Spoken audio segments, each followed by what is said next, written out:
Bonjour à tous, on prend des nouvelles des chrétiens au Pakistan, pays d'Asie du Sud.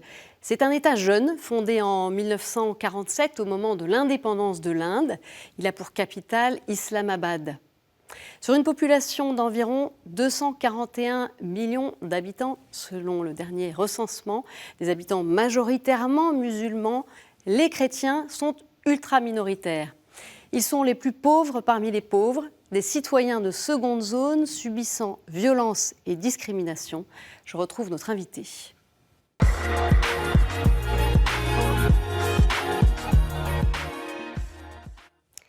Monseigneur Samson Choukardi, merci d'être avec nous. Thank you for being with us. Welcome. Je vous en prie. Alors, My pleasure. Merci de me recevoir. quelques mots pour faire connaissance. Vous êtes président de la Conférence des évêques du Pakistan, également président de la Commission nationale justice et paix qui intervient pour défendre le droit des minorités chrétiennes. Et vous êtes intervenu récemment à la nuit des témoins organisée par l'aide à l'Église en détresse. Alors dites-nous, Monseigneur, peu de nouvelles nous parviennent du Pakistan. Et quelle est aujourd'hui la situation des chrétiens dans votre pays ? First of all, thank you very much for inviting me. Tout d'abord, merci beaucoup de me recevoir. The situation of Christians in Pakistan is La challenging. situation des chrétiens au Pakistan est très complexe. Christians are facing Les economical chrétiens sont challenge, confrontés à des social difficultés challenge, économiques, and as well as sociales religious et challenges. religieuses. And these are the challenges which are really creating lots of problems. Ces difficultés for pèsent sur toutes les minorités religieuses, mais The big particulièrement issue sur les chrétiens. which is, now is a long-term Le issue. problème majeur qui dure depuis longtemps est celui des lois anti-blasphème. Law is started in 80s. Elles ont été instaurées dans les années 80 pendant le règne du dictateur Mohammad Zia-ul Haq. Blasphemy law has created lots of problems for us. Though the 295A, Les articles 295A, B et C, notamment, sont très dangereux et ont causé jusqu'ici énormément de dégâts. Récemment, le gouvernement a ajouté un article lié aux moyens de communication qui élargit le délit de blasphème à la sphère numérique et le facilite en quelque sorte. Ce contexte est très difficile pour les chrétiens qui sont terrorisés. Justement, Monseigneur, pouvez-vous nous expliquer, avec cette nouvelle loi, quel est l'impact des réseaux sociaux sur le blasphème ? The social media on Pakistan, you know that we are very poor. Comme vous le savez, le Pakistan est un pays pauvre. Pakistan Christians, when the blasphemy take place, then of course Quand un there is a chrétien est rejection accusé is de also blasphème there. sur Internet, And also, il est many people, directement they are not receiving pointé du doigt par la equal société, in the insulté, et ses droits sont bafoués. Qu'en est-il du nombre de cas d'accusation de blasphème aujourd'hui ? The figures, though it was numbers were between 11 or 20, 30, but Les chiffres variaient initialement entre 11 et 20 ou 30 cas d'emprisonnement pour blasphème. to 700. Depuis les nouvelles lois de l'extension du délit de blasphème aux moyens de communication, ce chiffre est monté à plus de 700 cas. So this is creating very dangerous. Cette situation est alarmante pour les chrétiens. And they don't know what to do. Ils ne savent pas quoi Voilà, faire. donc vous dites plus de 700 cas, je crois que c'est 767 me semble-t-il. Dans ces cas, et donc, il n'y a pas que les chrétiens qui sont visés, ce sont essentiellement des musulmans qui sont accusés. In this scenario, I would say that all are accused, not only Christians. Oui, je dirais en effet que ce cas de figure ne se limite pas qu'aux chrétiens. Muslims as Toutes les confessions sont victimes de cette situation. The numbers is increasing day by day.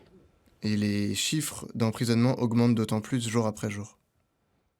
Alors, Monseigneur Samson Choukardi, on se souvient bien sûr d'Asia Bibi. Elle était d'ailleurs venue ici sur KTO. Cette chrétienne qui a été condamnée à mort en 2010 pour blasphème. Après 9 ans passés en prison, elle a été acquittée. Son histoire avait suscité beaucoup d'espoir chez les chrétiens du Pakistan.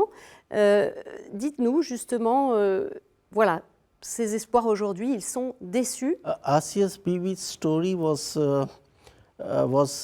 she suffered 10 years behind the bar. Asia Bibi a passé près de 10 ans en prison. And it took long time to Et cela a pris des années pour prouver son innocence. L'histoire se répète pour beaucoup de femmes et d'hommes qui sont derrière les barreaux aujourd'hui. Et récemment, une affaire a également fait l'actualité, l'affaire Shagufta Kiran. Elle a été condamnée à mort. Vous pouvez nous dire brièvement, Monseigneur, quel est ce cas d'accusation? Yeah, this Shagufta Kiran, she is a nurse. Oui, Shagufta Kiran était infirmière. Elle n'a rien fait en particulier, mais a été accusée à tort de blasphème et d'avoir envoyé un message blasphématoire alors qu'elle n'avait en réalité rien envoyé du tout. Il y a des gens derrière tout ça qui manient bien les accusations publiques et piègent les chrétiens. Et pour quelles raisons certaines personnes cherchent-elles à piéger les chrétiens? Eh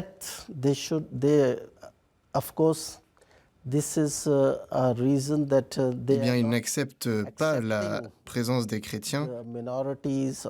Ce sont simplement certaines personnes, pas toutes. Ils mettent en place différentes stratégies pour piéger les chrétiens, pour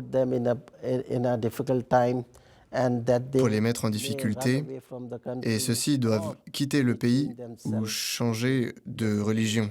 Et justement, quel est le regard porté au Pakistan sur les chrétiens? Déjà, les chrétiens sont très pauvres au Pakistan.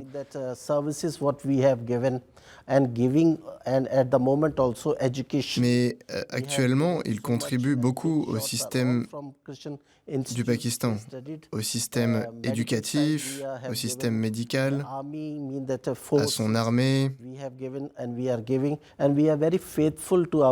Nous, chrétiens, sommes très fidèles, très dévoués à notre pays, mais nous sommes malgré tout laissés pour compte et marginalisés. Alors, pour quelles raisons, selon vous, les chrétiens ne sont-ils pas acceptés? Parce qu'il y a un petit nombre de fondamentalistes. Pas tout le monde, mais un petit nombre. Ils tentent toujours de renforcer ces lois anti-blasphème. Mais il faut aussi dire que la plupart des Pakistanais sont des gens justes et qu'ils soutiennent. Ils soutiennent les chrétiens. Et de nombreuses initiatives de dialogue religieux avec différents groupes améliorent également la situation. Donc, Monseigneur Samson Choukardine, vous contribuez de quelle manière? Comment est-ce que l'Église contribue à ce dialogue interreligieux? L'Église catholique est très active, très investie. Sous l'égide de la Conférence des évêques du Pakistan, nous avons une commission interreligieuse et chaque diocèse a sa propre commission. Toutes ces commissions et ces groupes jouent un grand rôle dans le dialogue interreligieux. Je le vois notamment dans mon diocèse.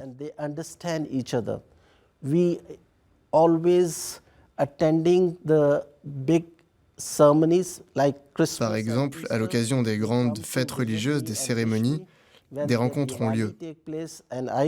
Pour Noël ou Pâques, des groupes de confessions différentes me rendent visite. Je me rends également chez mes amis hindous ou musulmans à l'occasion de différentes fêtes. Et pendant le carême, les musulmans ont également beaucoup de cérémonies qui nous permettent de créer de belles relations entre nous. to opening, that is a blessing. Il existe une sorte de communion entre les chrétiens et les musulmans à ce moment-là. When you have this to opening Cela the, crée une sorte fasting, de spirale de bénédiction, une sorte de communion. so this is why how we have Et cela contribue à créer cette atmosphère d'amitié. Monseigneur Samson Choukardine, les violences et discriminations infligées aux chrétiens, on l'a compris, elles sont multiples. Comment la Commission nationale justice et paix au Pakistan les défend? our commission Justice and Peace, our headquarters is in Lahore. And Le siège de notre commission Justice et Paix se trouve à Lahore. Elle est composée d'un collège de directeurs, mostly they are priests, and under the de directors prêtres we également, have, some other staff.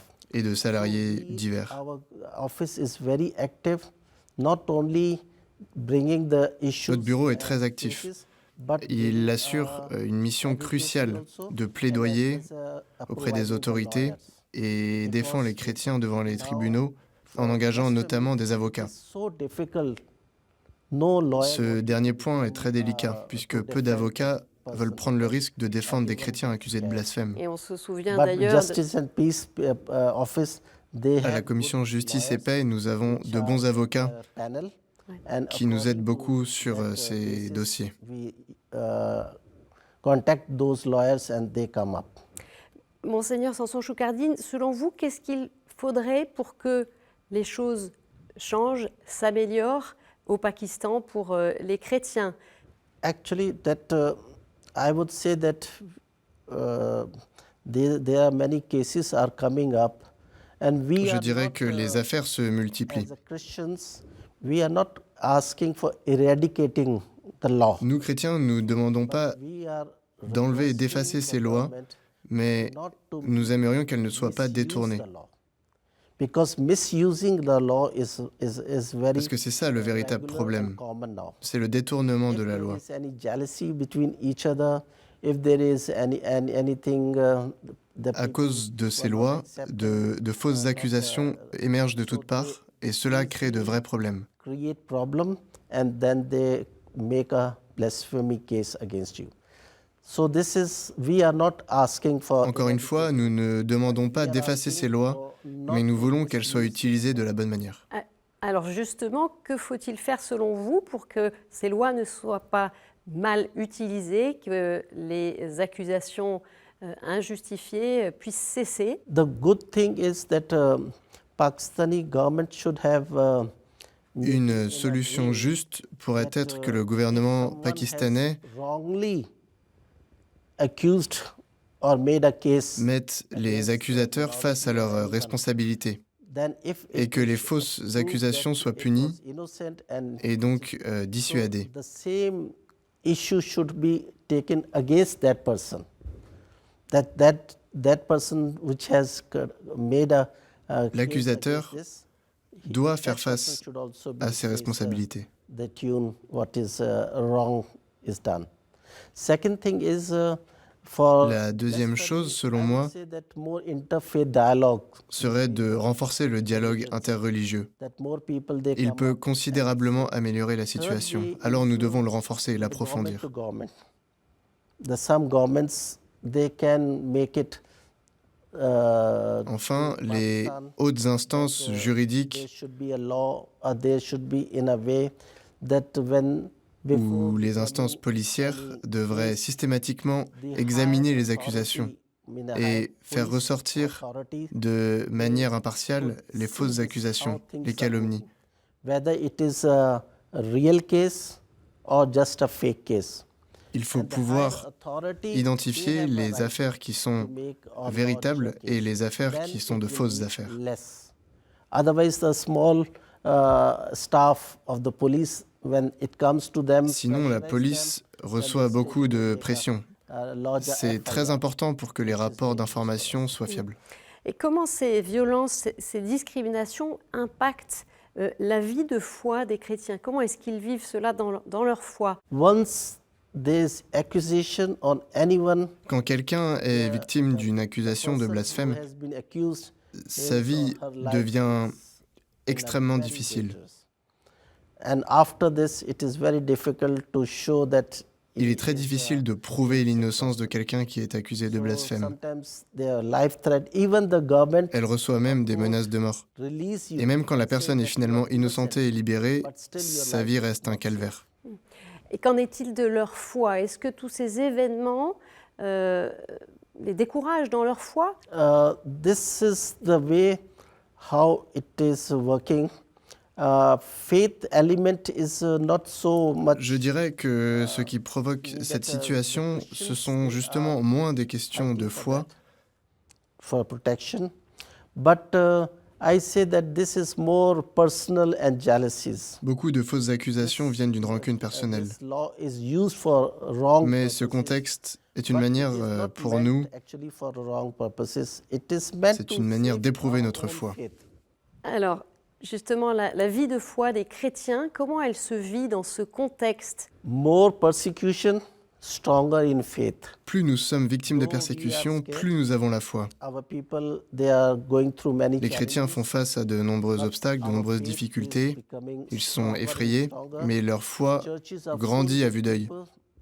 Les églises sont pleines de jeunes, de gens. 70% des Pakistanais sont des jeunes. Donc le dimanche et même les autres jours, les églises sont pleines de jeunes. Et nous sentons que cela renforce notre foi. Et vous avez d'ailleurs des vocations qui se poursuivent malgré ces violences. Qu'est-ce qui attire un jeune aujourd'hui pakistanais dans la vie religieuse? Yes, very good question. I would say that we have many vocations. Oui, c'est une très bonne question. Nous avons beaucoup de vocations. And the religious life also vocations. Des vocations sacerdotales, des vocations à la vie religieuse. That when they see the other religion, they are having strong in their own faith, then our young people also wanted to remain. Nos jeunes veulent aussi renforcer leur foi. Are the one who could be imitating other. Ils veulent s'appuyer sur des modèles, s'inspirer d'autres gens et s'inspirer également des difficultés et des souffrances. C'est cela qui donne le sens à leur vocation pour faire face aux souffrances et supporter l'Église.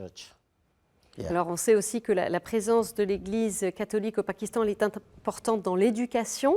Voilà, comment est-ce qu'elle affronte le grand défi de l'éducation dans votre pays, puisque il y a plusieurs millions d'enfants qui ne sont pas scolarisés et il y a aussi un manque au niveau des établissements d'enseignement supérieur.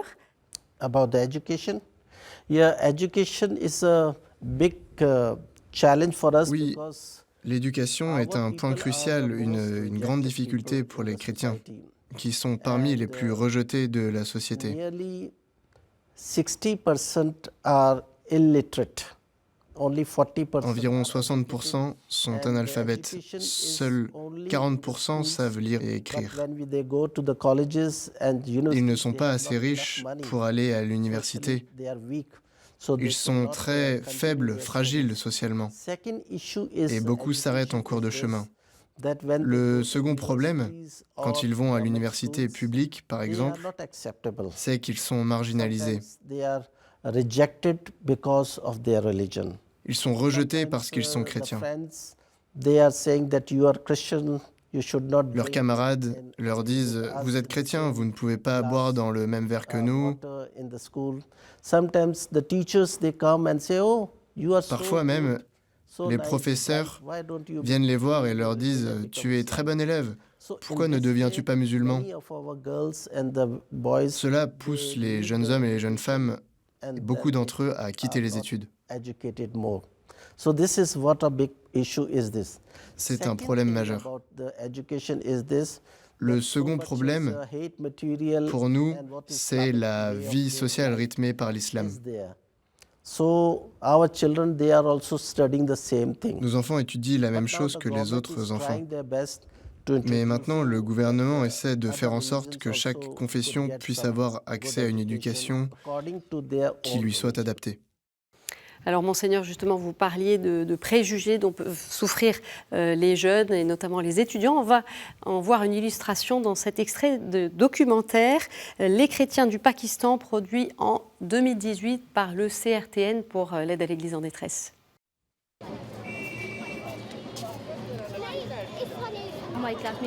Il y a une centaine d'étudiants dans mon année. Je suis la seule chrétienne et parfois j'ai des problèmes à cause de cela. Les autres filles me questionnent à propos de ma foi.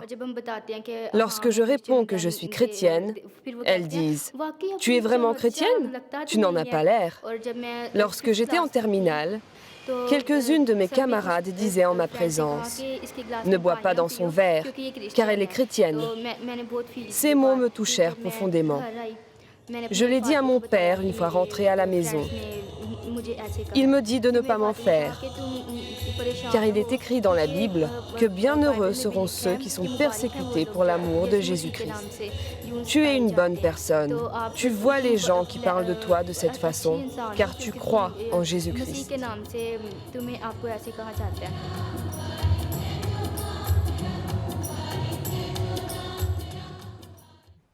Alors, Monseigneur Samson Choukardine, avant de nous quitter, je vous propose ces deux questions. Quelle est la personnalité chrétienne au Pakistan, passée ou présente, qui vous inspire? Yes. Actually, there are many personalities. Alors, il y a beaucoup de personnes qui m'ont inspiré. Je dirais que les prêtres franciscains m'ont beaucoup inspiré en particulier. Ils travaillent dur et sans relâche pour leur mission. Plus jeune, quand je les voyais, je me disais que je voulais être comme eux. Maintenant, je suis prêtre, évêque, et le Seigneur m'a donné cette grâce d'être missionnaire. Quelle prière chère au cœur des catholiques pakistanais souhaitez-vous nous partager? My prayer is that our people be safe. Ma prière, mon vœu le plus cher, est que nos citoyens soient épargnés par ces affaires de blasphème et n'en soient plus les victimes. Je souhaite également de tout mon cœur que l'esclavage moderne cesse dans notre pays et que les gens vivent une vie heureuse et digne. Merci beaucoup, Monseigneur Samson Choukardine. Thank you very much, Bishop Samson. Thank you. Welcome. Je vous en prie, merci à vous. Tout de suite, c'est la chronique du monde.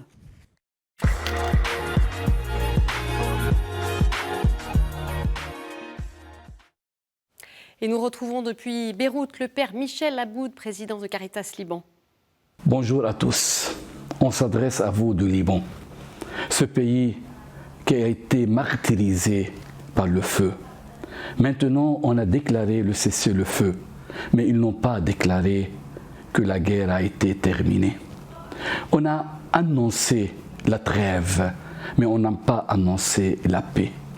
Il y a beaucoup de gens déplacés qui sont retournés dans leur pays, dans leur village, mais il y a encore beaucoup qui sont à l'extérieur. On a beaucoup de questions pour tout le monde entier, pour la communauté internationale. Est-ce que la terre et les maisons détruites sont encore pour les Libanais?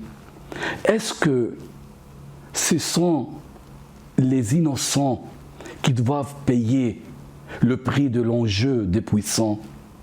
C'est pourquoi nous sommes là. La foi nous conduit à vivre l'espérance.